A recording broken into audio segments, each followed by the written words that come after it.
Então, uma pessoa, acabei de começar a ler um livro, a pessoa comprou um livro, fiz uma tirinha ali, acabei de começar a ler aquele livro sobre ansiedade.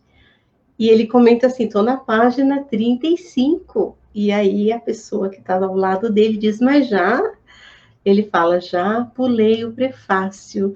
Então, uma característica de quem é ansioso mesmo. Vai atropelando as coisas, vai passando as coisas. Então, vamos seguir aqui. Quais serão as nossas metas nessas 3 aulas? Então, eu preparei, tracei alguns objetivos e é isso que eu quero trazer para vocês aqui, para vocês ficarem por dentro, por onde eu vou caminhar nessas aulas aqui. Gente, se tiver perguntas, comentários, coloquem aí. Se eu não responder agora, eu respondo depois com todo carinho, tá bom? Oi, Sônia, você quer participar ao vivo? Olha só, eu tenho um pedido de uma participação. Ah, que legal, Sônia. Eu já vou dar uma oportunidade para você, tá bom? Já te chamo aí. Tá legal? Vamos seguir aqui só um pouquinho. Compreender o que é ansiedade, os efeitos que ela produz em nós. É um dos meus objetivos. Como é que funciona a mente ansiosa? Você sabe? Alguém colocou aqui, né?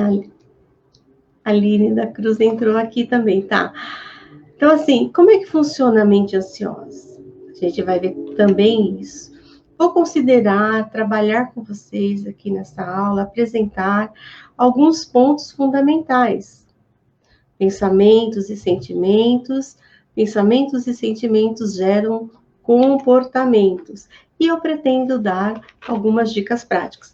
Então, tudo isso aqui a gente vai ver em 3 aulas. Hoje é só a primeira, é a introdução. E aí, gente, ao longo da semana, vocês podem me mandar sugestões de outros temas, tá bom? E eu vou ficar feliz de receber. Então, vamos seguir. Quero agradecer também os stories que vocês responderam, né? Então, um grande número de pessoas disseram que iam participar e realmente estão aqui comigo. Então, sou muito grata por isso, tá? Por quem disse que ia participar e para quem está chegando agora pela primeira vez aqui no Insta. Então, eu fiz um desenho, rascunhei lá um desenho nos stories, perguntei quem havia entendido, o que vocês entenderam do desenho. E aí coloquei uma carinha lá, de que assim, não estou entendendo nada. E as pessoas, então, não compreenderam. Que ótimo, era isso que eu queria mesmo. Para que eu possa explicar. E eu vou discorrer sobre isso. Fiz uma pergunta. Pense em sua ansiedade por 1 minuto e responda. Você se sente ansioso, ansiosa, todo o tempo ou ocasionalmente? 66% colocaram que todo o tempo. Então, nada mais importante do que a gente falar sobre isso. Ok, então vamos seguir aqui. Compreendendo a sua ansiedade. Gente, eu quero começar falando sobre a palavra ansiedade. Eu vou falar aqui o que eu preparei e depois eu abro para vocês abrirem para perguntas, fazerem suas perguntas, tecer algum comentário, tá bom? Assim a gente ganha tempo no conteúdo, não fica tão cansativo e a gente pode interagir depois. Então vamos lá. Gente, começando com a palavra ansiedade. Então, é muito comum as pessoas usarem essa palavra para explicar como sendo um nervosismo temporário. Então, eu estou ansioso. Mas essa ansiedade dessa pessoa é um nervosismo temporário, é uma questão pontual. Aconteceu alguma coisa ali que mexeu muito com ela, ela vai usar essa palavra ansiedade. Também essa palavra é usada para falar sobre medo antes e durante experiências da vida. experiências que são desafiadoras, né? Tá embutido nessa palavra ansiedade. Então, aqui, olha, nessa primeira introdução, a gente pensar um pouquinho que nem toda vez que a gente usa a palavra ansiedade, significa que a gente está com aquela ansiedade que passou dos limites, porque a ansiedade, gente, é um componente importante do nosso organismo. Nós precisamos de certa dose de ansiedade para a gente fazer as coisas do dia a dia, tá? Serve como proteção para a gente. Então, a gente precisa dela. O problema da ansiedade está quando isso ultrapassa os limites. Então, quando a gente acaba ficando aí, a nossa rotina fica prejudicada. A gente não consegue desenvolver os nossos projetos, aquilo que a gente pensou, programou, por conta dessa ansiedade, então, que está exagerada. Então, aí a gente vai ver que acontece, então, alguns transtornos, e mais para frente eu vou falar um pouquinho sobre isso. Essa palavra também ela é usada para descrever tipos mais persistentes de ansiedade. Então, aqui, olha, eu já coloquei alguns transtornos. Então, aqui já não é mais a ansiedade normal, mas é a ansiedade que acabou se tornando um transtorno. E aí a gente vai ter as fobias, a ansiedade social, transtorno de pânico, as preocupações com a saúde. Então, todos esses tópicos que eu coloquei aqui já está linkado, né? Já tem a ver, está relacionado com o transtorno de ansiedade. Então, veja bem, você passar alguns momentos difíceis e ficar ansioso por conta disso é perfeitamente normal, tá?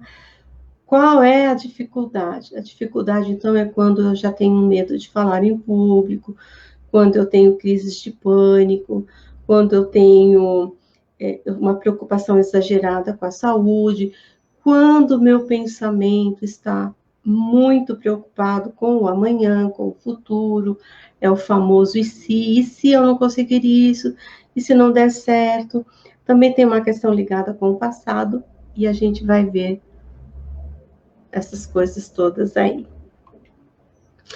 Eu fiz uma pergunta: as experiências da vida podem contribuir para desencadear a ansiedade?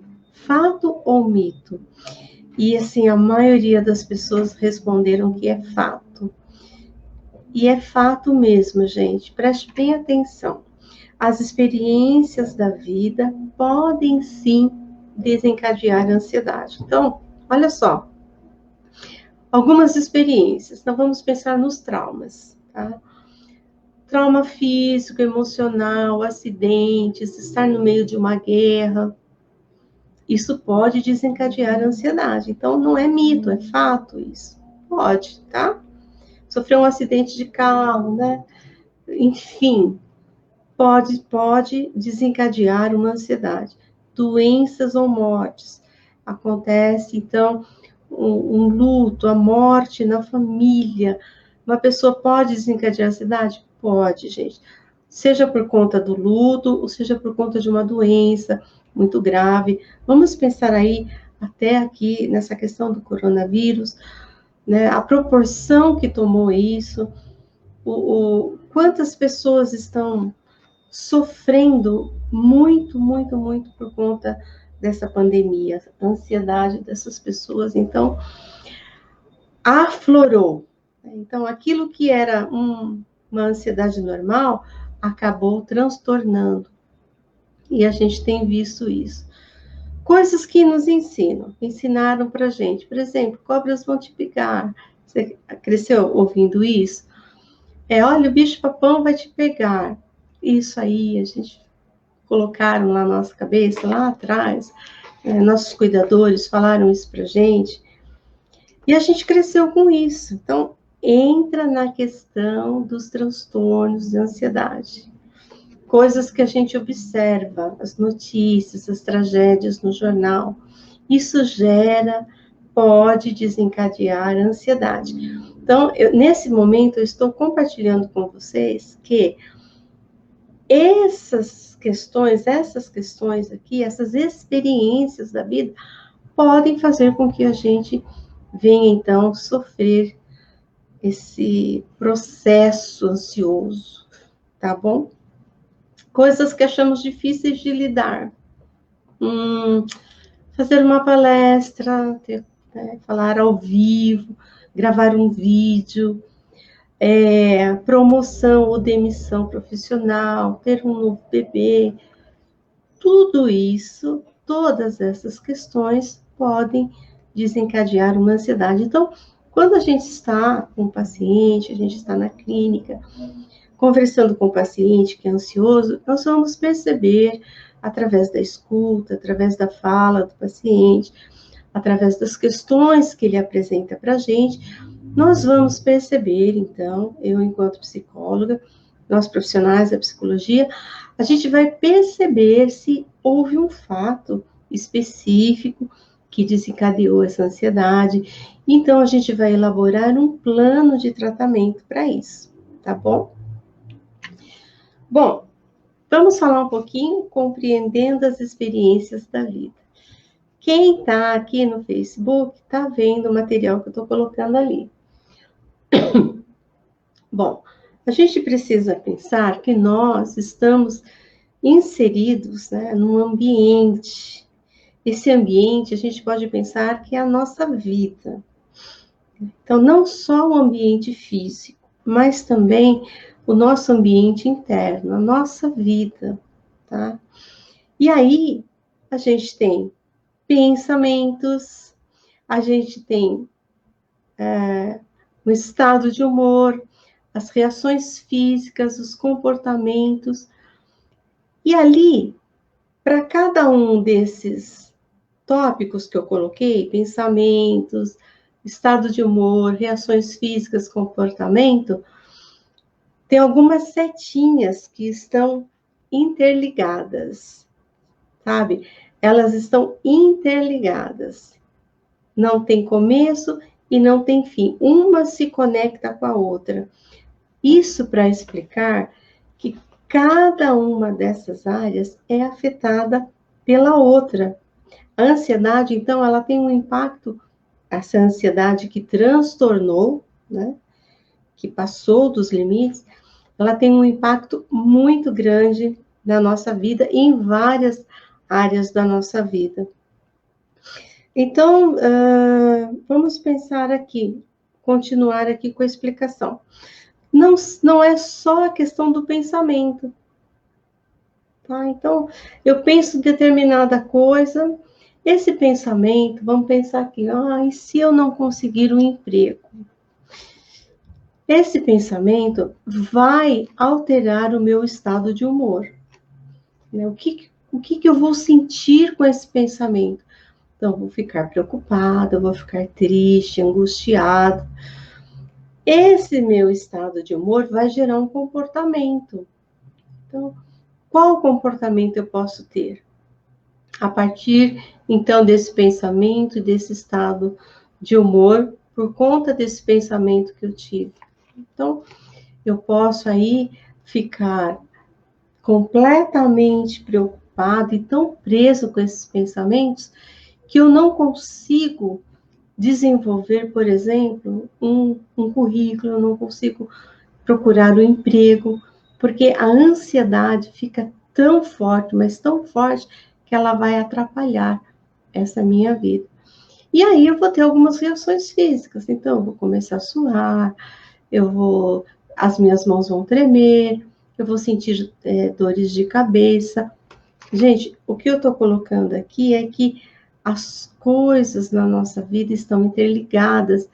Quando eu melhoro um aspecto, quando eu cuido do meu pensamento, por exemplo, quando eu consigo trabalhar esse pensamento, pensar de forma diferenciada, por exemplo, assim, em vez de eu pensar, e se eu não conseguir um emprego, Se eu pensar assim, está difícil conseguir um emprego agora, mas eu vou tentar fazer algum bico. Veja, eu mudei meu pensamento. Quando eu mudo a minha forma de pensar, meu estado de humor vai mudar também, tá? Eu não vou ficar mais preocupado, triste. Com esse novo pensamento, eu vou ter o quê? Uma esperança, uma motivação, dor no peito. A Cristina está colocando. Com certeza, Cristina. Oi, Pedro. Meu querido Pedro. Pedro é meu cabeleireiro oficial. Salão Lohá, né? Já cuida da minha família, vamos dizer assim, há mais de 15 anos. Que alegria ter você aí. Beijo para Márcia, para todo mundo, seus filhos, tá bom? Uma honra ter você aí também, Pedro. Sim, Cris, dor no peito.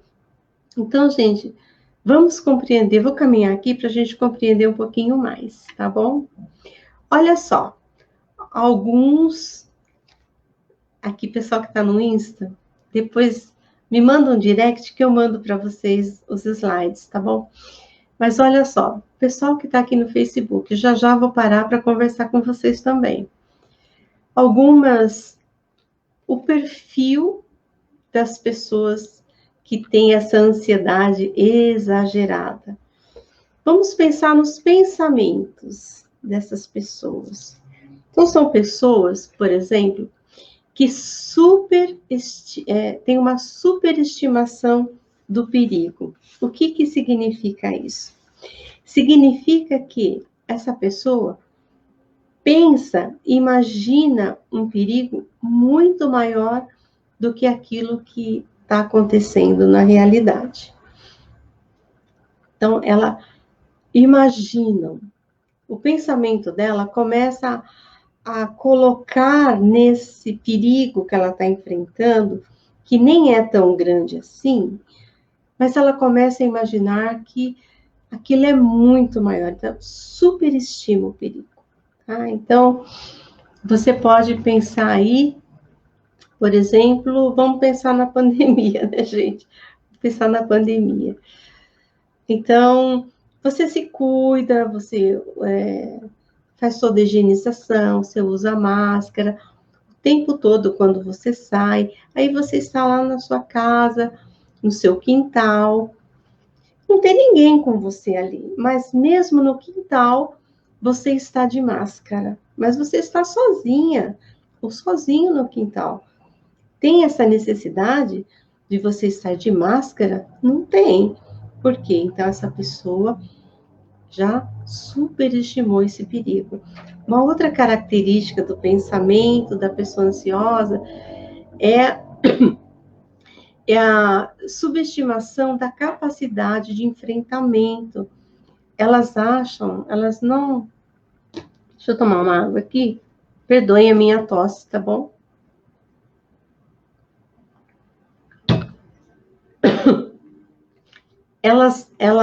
Essas pessoas, elas não conseguem enxergar que elas têm a capacidade de enfrentar qualquer coisa que apareça. Elas se sentem incapazes. Elas pensam, tá? Então, por enquanto eu estou falando do pensamento, do perfil dessas pessoas que têm, então, essa ansiedade que já passou do limite, tá bom?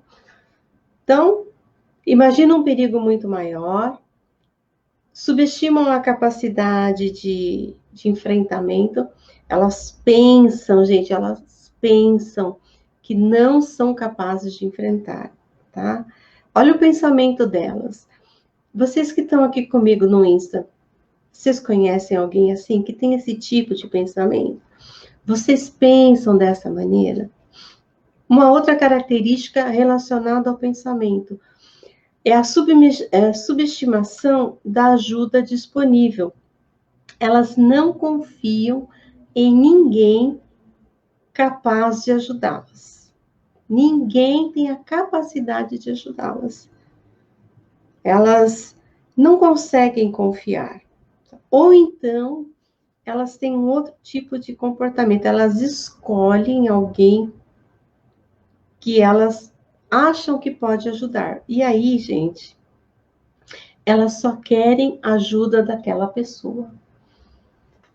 Ninguém mais no mundo, ninguém mais ali na família, na sua comunidade, ninguém mais pode ajudar, só aquela pessoa.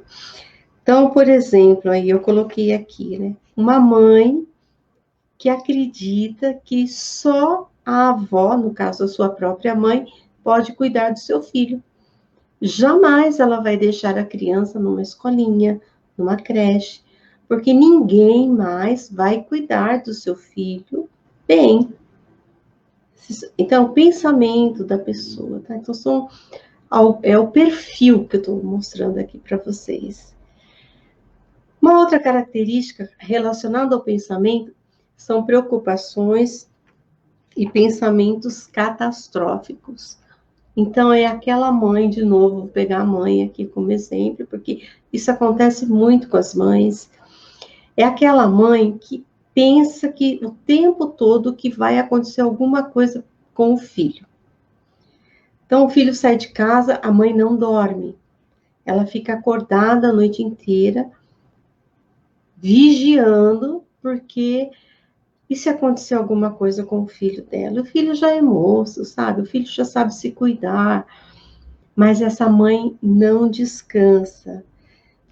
São pessoas que ligam uma coisa na outra. Então, alguma coisa que já aconteceu lá atrás, e elas, como aconteceu uma vez, elas acham que vai acontecer novamente. Bom, então, isso relacionado ao pensamento. Com relação ao estado de humor. Então, se você tem esse tipo de pensamento aqui que eu coloquei, isso vai afetar o seu humor, tá? Então, se você imagina um perigo, que esse perigo é muito maior, você vai ficar nervoso, vai ficar ansioso, você vai entrar em pânico. Esses pensamentos, então, vão alterar o seu estado de humor. Alterando o seu estado de humor, vai mexer com todo o seu físico, né? Como a Cristina colocou ali. Vai sentir dor no peito, as suas mãos, você vai sentir o suor nas mãos, vai ficar tensa, o seu batimento cardíaco vai acelerar, vai ter a sensação de falta de ar. Não está te faltando ar, mas existe uma sensação, parece que está, por conta, então, de tudo isso, né, desses pensamentos, disso que você tem imaginando, esses pensamentos que são disfuncionais, que a gente chama de pensamento disfuncional, então ele vai mexer com o seu estado de humor e você vai sentir isso no seu corpo. Bom, e aí você vai ter algum comportamento, ou alguns comportamentos, tá? Então você vai evitar situações de ansiedade, você vai evitar. Então, quando você percebe que você vai ficar ansiosa, por exemplo, você vai falar em público, você tem que apresentar um trabalho lá na empresa. Um exemplo aqui, você tem que apresentar um trabalho na empresa, seu chefe pede para você, você já tem, então, todos esses pensamentos, né, alguns exemplos que eu dei aqui, mas você pode pensar assim, eu vou gaguejar, as pessoas vão rir de mim, eu vou esquecer tudo, vai me dar branco. Quando você pensa isso e você recebe o convite, você vai evitar. Você vai dizer, não, eu não quero. Eu não posso falar. Pede para outra pessoa falar. Então, vai existir aí uma evitação, porque você não quer passar por esses sintomas, né? Você não quer sentir esse desconforto, você vai começar a evitar. Só que essas evitações pode fazer com que impedir que você cresça. Você cresça, né, no seu trabalho, que você cresça como pessoa, que você se desenvolva emocionalmente. Então, a gente precisa olhar para isso com carinho. Ou então, você pode ter um outro comportamento, que é o abandono de situações quando começa a ocorrer a ansiedade. Então, por exemplo, uma situação aí, medo de dirigir. Vamos supor que você é uma pessoa que tem medo de dirigir e com muito sacrifício, muito custo, você tirou a sua carta. E aí você tá lá na rua, tal, dirigindo, daqui a pouco você se vê naquele trânsito louco e alguém começa a buzinar, buzinar, buzinar para você, você entra em pânico. Você entra em pânico. E aí eu sei de casos até de pessoas que abandonaram o carro na rua porque não aguentou lidar com aquela situação. Abandonou, saiu correndo por conta, então, dessa ansiedade. Olha só como ela impacta a vida da gente. Impacta muito. Olá, boa noite para quem está chegando aí. Oi, para quem está chegando aí agora, depois eu dou um bem-vindo para todo mundo. Outro comportamento, tentar ser perfeito ou controlar tudo, como se isso fosse possível. Então, a perfeição, então, é o perfeccionismo, né? Ou a pessoa quer controlar tudo, quer controlar a situação, controlar as pessoas. São comportamentos de pessoas, então, extremamente ansiosas. Então, não é aquela ansiedade do bem, vamos dizer assim, a ansiedade que a gente precisa viver o dia a dia. E a pessoa também começa a fazer coisas para se sentir seguro. Então, por exemplo, aqui, a pessoa só põe aquela roupa porque com aquela roupa ela se sente melhor, se sente mais bonita. Então, a gente precisa olhar, gente, para isso com muito cuidado, com muito carinho. Deixa eu sair um pouquinho aqui. Aí, deixa eu ver quem está aqui. Deixa eu ver quem está aqui. Quanta gente aqui, pessoal. Dá licença só um pouquinho para eu dar um bem-vindo aqui. Oi, Alexandre. Boa noite. Priscila Espina, boa noite, bem-vinda. Muito bom ter você aí. Oi, Marli. Bem-vinda também. Miriam Martins, muito bem-vinda. Ok, gente, eu não sei. Pergunta aqui, bem legal. Do Alexandre. O Alexandre perguntou assim: Bia, alguma dica para nos prepararmos antes de apresentação, quando falar em público? Sim, gente, sim. Primeira coisa é você estudar bem aquilo que você vai falar. Ter domínio do conteúdo, tá bom? Muitas vezes a ansiedade vem porque a gente não se prepara adequadamente. Então, a gente deixa para estudar na última hora. E aí, acontece muito, Alexandre, acontece muito. Então, olha a dica aqui. Primeiro passo é se preparar bem, com antecedência. Então, já sabe que a apresentação é para daqui uma semana, daqui 15 dias, já começa a estudar o assunto, faz um esboço. Segunda coisa, treino, tem que treinar. Treina na frente do espelho, treina na frente do espelho. Tá, gente? Grava você falando. Pega o celular, fica lá na frente, grava você falando. Isso é uma dica. Depois você se ouve, você vai perceber erros de português, se você fala muita gíria, se você repetiu muito alguma coisa, tem que se ouvir. É importante se ouvir, tá?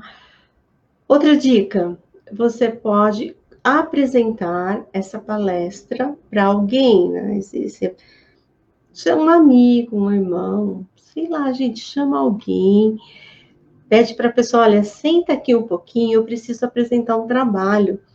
Deixa eu apresentar para você. Aí você apresenta o trabalho que você preparou. E aí pergunta para a pessoa, o que você entendeu? Você entendeu algo do que eu disse? Você entendeu algo do que eu disse? Essa pessoa vai te dar um feedback, vai te dar um retorno, e aí você vai melhorar a sua apresentação. Outra coisa, Alexandre, A prática, tá? A primeira vez, a segunda vez, a gente sempre vai ter esse medo. Esse medo vai nos acompanhar ao longo da vida toda, tá? Mas, assim, ele não pode nos paralisar.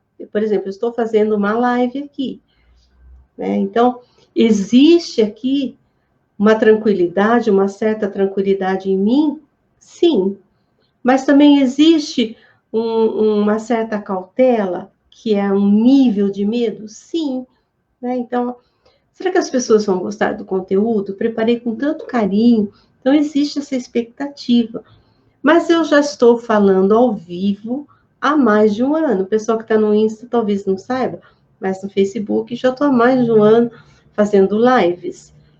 Gente, é a prática. Então, você tem que começar. Primeira vez vai ficar mais ou menos, a segunda já vai melhorar um pouquinho, e assim você vai melhorando. Tô ajudando, Alexandre, coloca aí, tá bom? Então, o Alexandre perguntou isso, né? Ele já travou na hora. Porque quando a gente fica com medo, esse medo, então, essa ansiedade faz com que a gente realmente fique paralisado. E o que está por trás desse medo aí? Então, é o medo da crítica. Né? Então, e se as pessoas lá me criticarem? A gente tem medo de ser rejeitado, que as pessoas não gostem da nossa apresentação. A gente tem medo que as pessoas não gostem da nossa voz, da nossa fala. Então, a gente tem que lidar com esses medos. Agora, se o medo é muito grande, que você precisa falar, é importante você falar, e isso está travando toda a sua vida, e se só com essas dicas que eu dei, de estudar, de treinar, de apresentar para alguém, de gravar um vídeo, se isso não te ajudar, precisa procurar um profissional, aí precisa procurar um psicólogo, porque a gente vai investigar daí as situações, né? Vai investigar mais a fundo, tá bom, Alexandre? A Raquel perguntou assim.